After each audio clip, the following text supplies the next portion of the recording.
Hello, friends.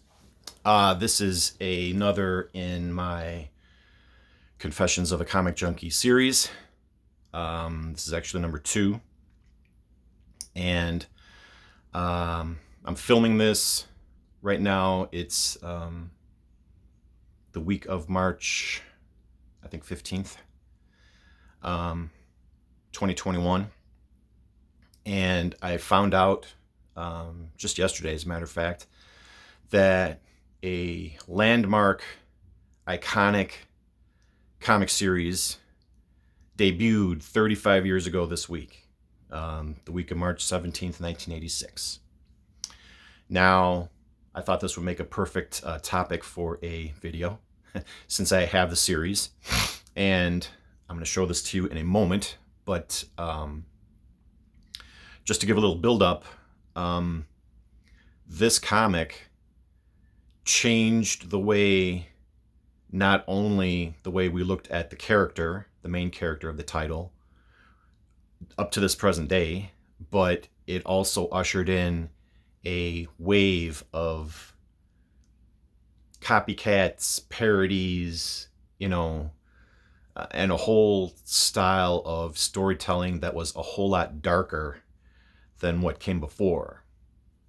Because comics had been, basically light entertainment, with a few exceptions here and there over the years. But really, with the release of this series, it really changed everything.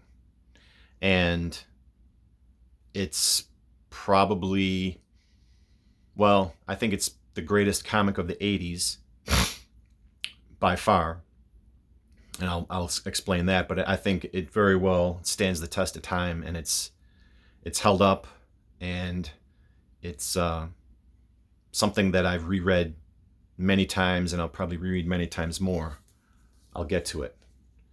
The first issue of The Dark Knight Returns went on sale this week back in 1986, 35 years ago. Now, I remember seeing this series when I went to my comic store that I went to. It was actually a used bookstore, but they also dealt in comics too. It was called the Paperback Trading Company. And sadly, that store closed like 2 or 3 years ago. And I went back there like on their last day after not going there for a very long time. And the owners still knew me and gave me a hug as if I had been there all along. It actually got a little emotional there for a second. But I actually saw number 2. I have number 2 here also on the shelf. And although I'm not as much of a DC guy as I am a Marvel guy, this cover really kind of struck me. And I looked, inside, I looked through it, and the artwork was, very stark. And, you had full page illustrations like this of Batman. So I bought it. But the problem was they didn't have number 1. But luckily enough, the owner was able to back order number 1. And this is actually a second printing. It's not a first printing of number 1, but 2, 3, and 4 are first printings. Yeah, it says it right here in the cover. Second printing. But that's okay. It's I still have the complete series anyway, which is fine with me. But as a shock to the Batman universe, this was like a bolt of lightning, like it showed on the cover. This was, of course, for those of you who may not know, this was the story of an older Batman set sometime in the indeterminate future. Batman is middle-aged, and he'd gone into retirement for many years, and the crime wave over Gotham City just became too much for the police to handle. And he put the cape back on, and he became Batman again, and he started fighting crime. But the way Frank Miller writes and draws it, this isn't your grandfather's Batman, who, if you're thinking of like the 60s TV show, where you'd see a punch and then you'd hear a big pow, type of thing. This was a very dark Batman. This is a very violent Batman. This was a Batman who pulled no punches, who would do anything to beat you, who would even kill you if he had to, if you're committing a crime. So this brought the character back to its roots and then some. You know, this Batman is a scary badass. And to read this at the time was pretty mind-blowing, because you just didn't see stuff like this in comics. You know, you saw a little of it in Daredevil, which was a title that Frank Miller produced earlier in the 80s. But by the time he got a hold of Batman, he was just firing on all cylinders. He was going all out. Even the artwork is, for Frank Miller, the artwork is pretty decent. You know, he's not especially known for his quality artwork. At least later on in the Sin City years, it was okay, but here it's pretty good. But the story and the internal dialogue and just the constant dichotomy of like newscasts being broadcast and talking heads talking on the TV, you know, throwing out opinions and doing all this stuff is very reminiscent of today. So in that regard, this series has not aged at all. It's still pretty contemporary. But yeah, to say that it captivated me is really understating it. Could not wait for the next issues to come out. You know, I had 1 and 2, and then felt like forever before number 3 came out, and then it was an even longer wait for number 4, the wrap up of the series. But you know, as an iconic book, it really changed everything. You know, that's kind of a cliche these days. You know, it's used as a selling point, but this comic here really did change everything for Batman, and it ushered in the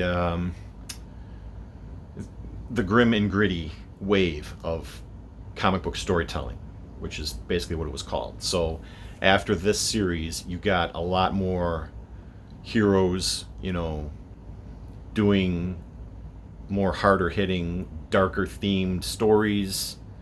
Even the artwork in here and the colors are muted, because a lot of this series takes place at night. You know, there's not a lot of bright, bold colors in this. You know, it's really dark to reflect, you know, the themes of the series and the moods of the characters and all that. But and of course, to say this was a hit was also understating it. This was a monster hit for DC. They strip-mined it for all it was worth, sad to say. But that doesn't take away from the original story. And yes, I feel old that I remember getting this 35 years ago. But it's still a great story. And but if I want to reread it for myself, I usually don't pull these originals. I also have these series excuse me, in a high-end hardcover called The Absolute Dark Knight. This was put out by DC back in the 2000s, like 2006. And it reprints the original Dark Knight Returns series. Here's I'll show you a little bit of the artwork here. You know, remastered artwork, very high quality package. It's also reprinted with the follow-up series, which came out in 2001, called The Dark Knight Strikes Again. And we're not really going to talk about that one. There was actually a third series called The Master Race, which also was released probably later in the 2000s. I don't remember the exact year, but if I was to reread it, I would pull this and use this as like my reading copy. But yeah, Frank Miller really made his name on stories and series like this one, rightfully so. For a very long time, he was one of my top favorite comic book creators. I honestly don't know what he's up to these days. I really don't follow new comics like I used to. But I saw on Facebook, there are many comic groups that I follow, and I saw that the anniversary to Dark Knight Returns was this week, so I thought it would be the perfect opportunity to pull something out of my collection and talk about it. So, there you go. Yeah, 85 and 86 was a pretty big year for DC. Watchmen was also out at that time, or in the process of coming out. I think that started in 85 and then it finished in 86. But those two series have kind of been, linked in history as, genre-defining stories that approached true art in the modern world.